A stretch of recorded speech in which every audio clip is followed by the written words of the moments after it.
Hoy día casi todo el mundo sabe que la materia está compuesta por átomos.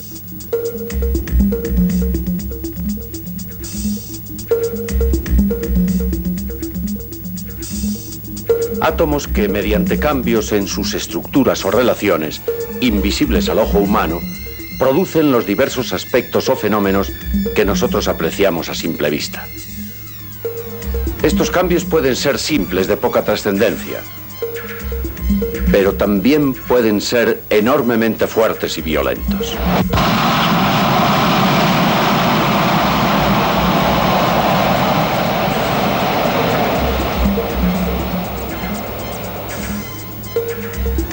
Hoy sabemos que la materia es una y tremendamente poderosa, que guarda incalculables reservas de energía y que nunca se destruye.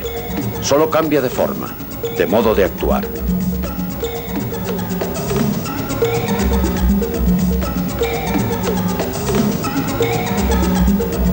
La química actual estudia las relaciones y transformaciones que experimentan los cuerpos.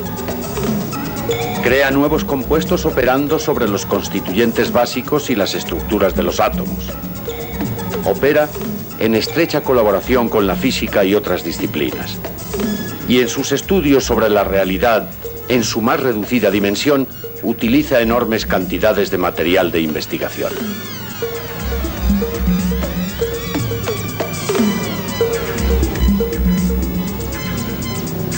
El fuego, elemento transformador por excelencia, fue sin duda el que enseñó al hombre que la materia podía transformarse a voluntad. Al conseguir fabricar el bronce, se dio un paso de suma importancia. Mediante la aleación de dos metales se obtenía por primera vez, artificialmente, un nuevo producto, de cualidades distintas a las de los elementos de que procedía.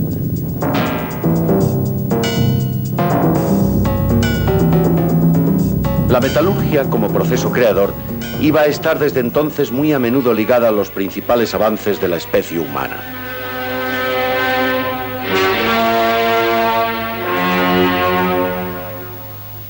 Pero además existían otros agentes transformadores de la materia. Hace 8000 años ya se conocía en Egipto la preparación de la cerveza a base de levadura fermentada. Sabían fabricar diversas clases de vidrio. Se conocía un buen número de colorantes y el modo químico de obtenerlos. Las técnicas de momificación también suponían densos conocimientos en química experimental. Sin embargo, en todo el mundo antiguo seguía faltando la teoría, la explicación racional de los porqués de las transformaciones materiales.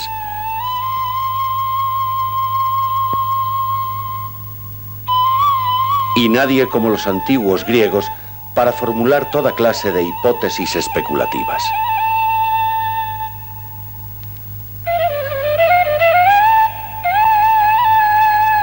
No se sabe cómo ni por qué, pero los antiguos filósofos y físicos tenían un concepto muy similar al que la ciencia moderna posee sobre la materia. Existía la creencia en una única sustancia material básica, de la cual provenían todas las cosas mediante distintas transformaciones. Lógicamente, el objetivo fundamental de los pensadores no era otro sino dictaminar la identidad de esta sustancia universal y primera.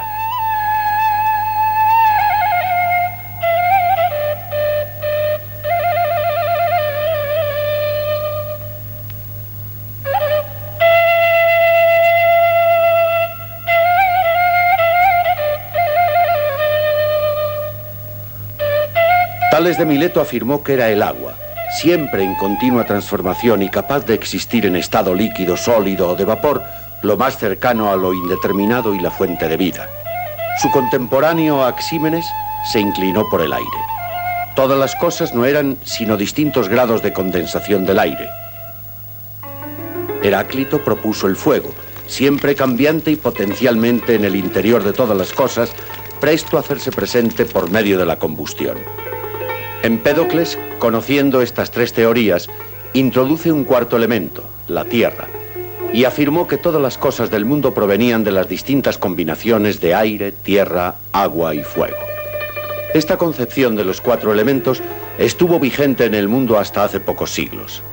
Y de nada sirvió que otro griego importante, Demócrito, en un alarde de especulación afirmara que la auténtica composición de la materia consistía en los átomos, últimas partículas indivisibles de las cuales existían varios tipos. Desde aquellos siglos hasta hace unos 200 años, los grandes avances en el conocimiento de la materia vinieron siempre de la mano de la alquimia.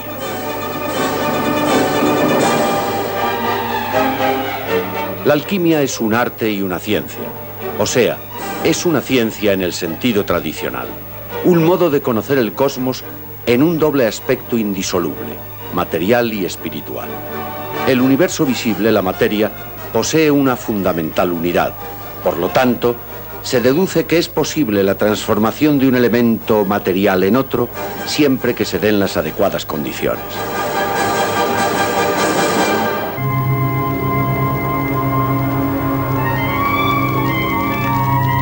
Obtener nuevos elementos a partir de otros diferentes. Su máxima expresión, su culminación, consiste en transmutar las sustancias inferiores en aquella que suponga el grado máximo de la escala material. En el mundo mineral, esta sustancia no es otra sino el oro, único metal incorruptible, inatacable e inalterable. Por esto tiene gran valor a pesar de su escasa utilidad, pero a la vez, el oro es la imagen de la perfección que el alquimista busca para sí mismo a través de sus operaciones. Porque en el plano anímico también es posible la conversión del vil metal en el más perfecto y luminoso oro. Esta transmutación en ambos sentidos solo es posible por la presencia de un agente, la piedra filosofal o el elixir de la vida, que según los alquimistas es difícil de encontrar, pero está en todas partes.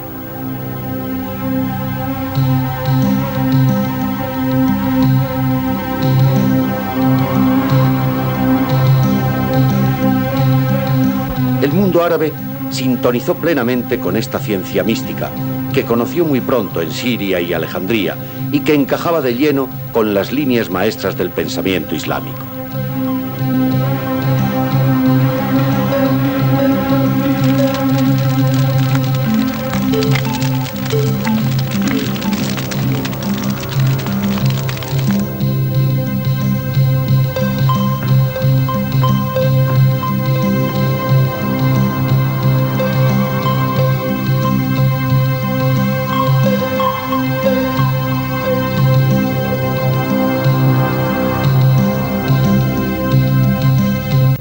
Alchemy, which in Western languages is derived from the Arabic alquimia.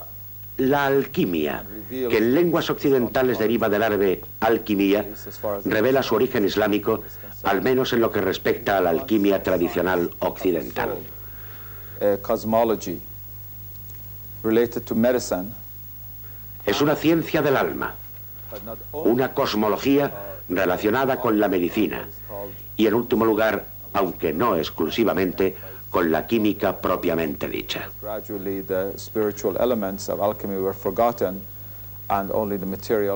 Esta química deriva de aquella alquimia, pero los elementos espirituales fueron olvidados gradualmente y solo perduró su parte material. La alquimia islámica nació de fuentes alejandrinas y muy posiblemente de fuentes chinas. Se desarrolló muy pronto en la historia del Islam y está relacionada con el nombre de uno de los pilares del sufismo, a la vez sexto imán del chiismo, el imán Jafar al-Sadiq, cuyo discípulo, el famoso y casi mítico, aunque por supuesto fue una figura histórica, Jabir ibn Hayyan, está considerado como fundador de la alquimia islámica. Esta ciencia evolucionó en varias direcciones.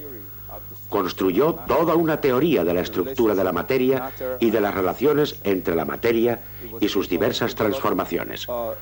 Desarrolló asimismo técnicas de laboratorio, profundizó sobre los colores y las sustancias, haciéndoles jugar un importante papel en el arte islámico.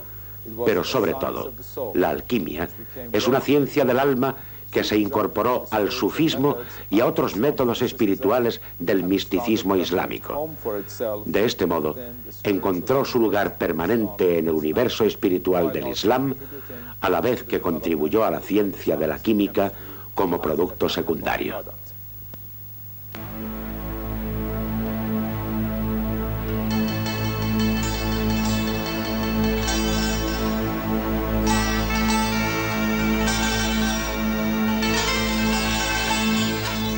Jabir ibn Nahyan, conocido por los occidentales como Geber, es uno de los altos y clásicos maestros de la alquimia.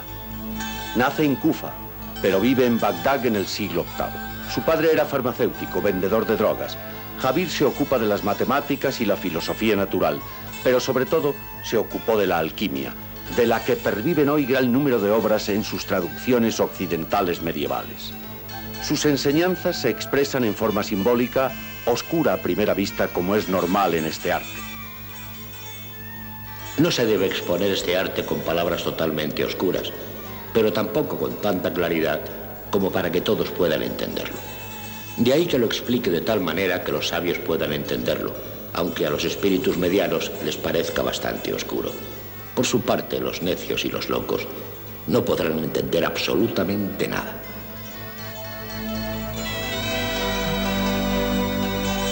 Jabir, como todos los alquimistas clásicos, cree que las dos sustancias minerales básicas son el azufre y el mercurio, que además representan a los dos principios básicos de la naturaleza, lo masculino y lo femenino.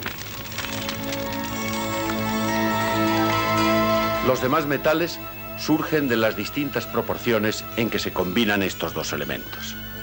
Jabir explica en sus obras los distintos momentos de la transformación que se opera en la naturaleza a través de sucesivas y pacientes operaciones de laboratorio, con ayuda de la presencia espiritual representada por el elixir de la vida o la piedra filosofal. El secreto de la perfección en este arte reside en la manipulación y la experimentación sin desaliento. Sin embargo, hijo mío, guárdate de practicarlo sin haber adquirido la ciencia teórica. Es necesario que conozcas el objeto de tu estudio de la A a la Z. Así como el fénix, que renace de las cenizas calcinadas de sus propias limitaciones, tu alma renacerá a su estado perfecto.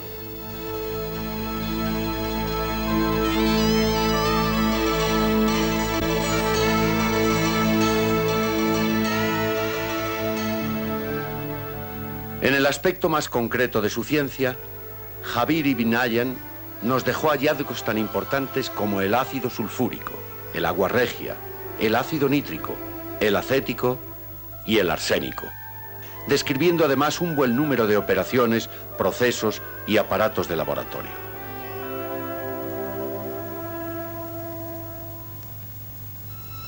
En conjunto, Jabir es la principal fuente para la alquimia islámica y occidental.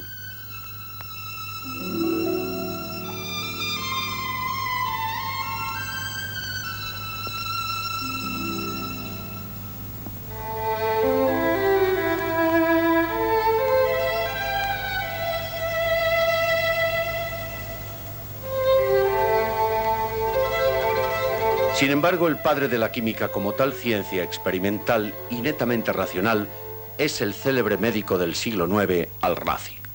En su obra El secreto de los secretos sigue a Jabir, pero en ella no existen rastros de misticismos o alegorías, solo expone hechos experimentales. Describe y clasifica las sustancias y aparatos que utiliza, indica el modo de preparación de los elixires, fermentos o catalizadores de las transmutaciones deseadas. En sus 12 libros sobre alquimia, trata también sobre el uso de las sustancias químicas en medicina. Fue el primero en aislar el alcohol y usarlo con fines médicos. Son muy numerosos los alquimistas islámicos posteriores, y los hay de las dos tendencias, espiritualistas y experimentales. Ibn Basilla, Ibn Umayya e Ibn Muskuya, alquimistas tradicionales. Los españoles Al-Mahriti de Madrid y Al-Hayani. En Oriente, Al-Kati y Abul Qasim al-Iraqi. En el Magreb, Al-Buni, y entre los turcos, Ali-Bek al-Izniki.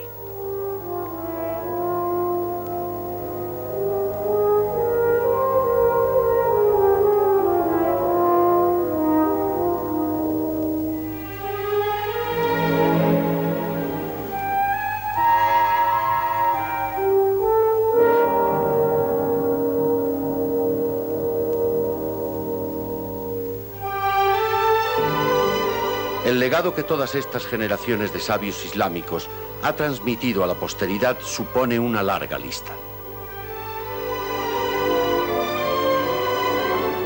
Crearon los precedentes del laboratorio químico moderno inventando una gran cantidad de procesos útiles de experimentación.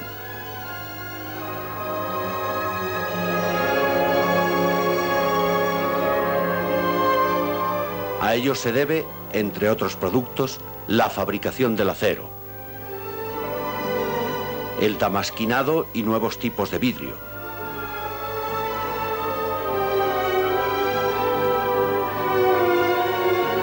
diversos ácidos, alcoholes y sales, barnices impermeables y jabones, perfumes y esencias por destilación de distintas especies de flores,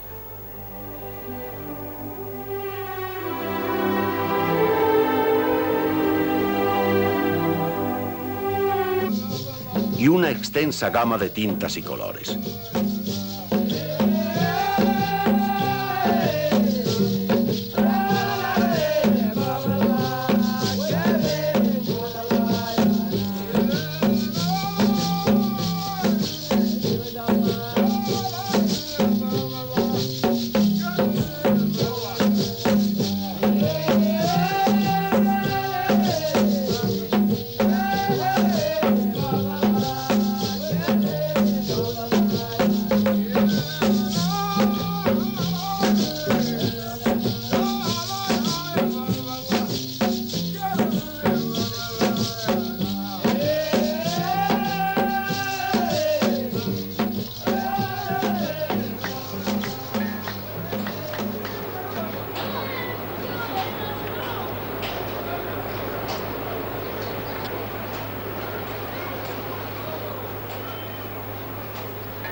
En su aspecto espiritual, anímico o psicológico, el modo alquímico de contemplar la realidad está plasmado ya para siempre en casi todas las manifestaciones artísticas y culturales del Islam.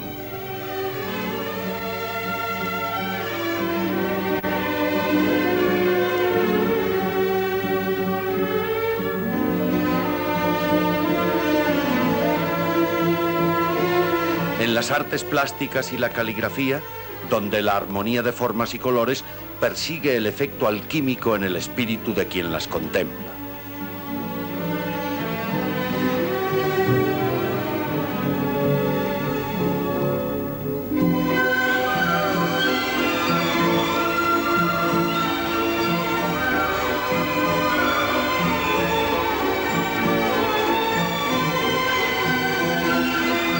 En la música, la poesía, la arquitectura, la materia se ennoblece como portadora que es de un sentido trascendente, superior a todas las formas posibles de cambio y transformación.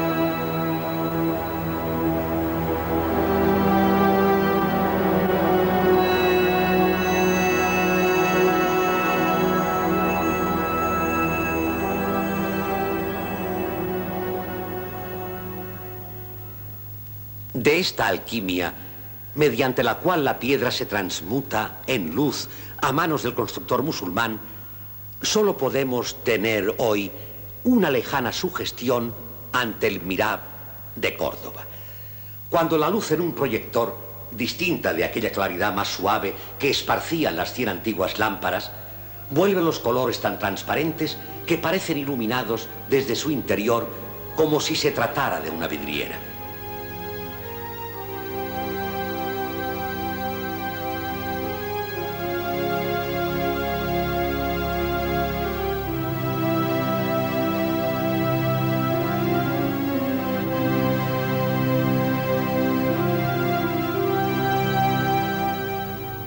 La última visión coronada de esta celebración de Dios en su belleza es aquella que descubrimos levantando la mirada hacia la cúpula del siglo X ante el Mihrab. Este puede ser el espejismo que ha querido suscitar el artista para un pueblo salido del desierto, donde visiones encantadas nacen de la reverberación de las arenas doradas, donde la fe musulmana aparece como una constante aspiración a participar con su misión al acto incesantemente creador de Dios. Todo en el universo musulmán, y musulmán solo significa creyente, nos habla de esa presencia espiritual y transformadora, elixir de vida o quinta esencia, que nos envuelve y nos penetra si somos capaces de verla. Pues como expresara el célebre maestro Shah Ni'mat al-Abwali, somos nosotros quienes, a través de nuestra mirada, convertimos el polvo del camino en oro. A lo que solo nos cabe añadir con la voz del incomparable poeta Hafiz: aquellos que vuelven el polvo en oro a través de una mirada, ojalá reposaran sobre nosotros un ápice de sus ojos.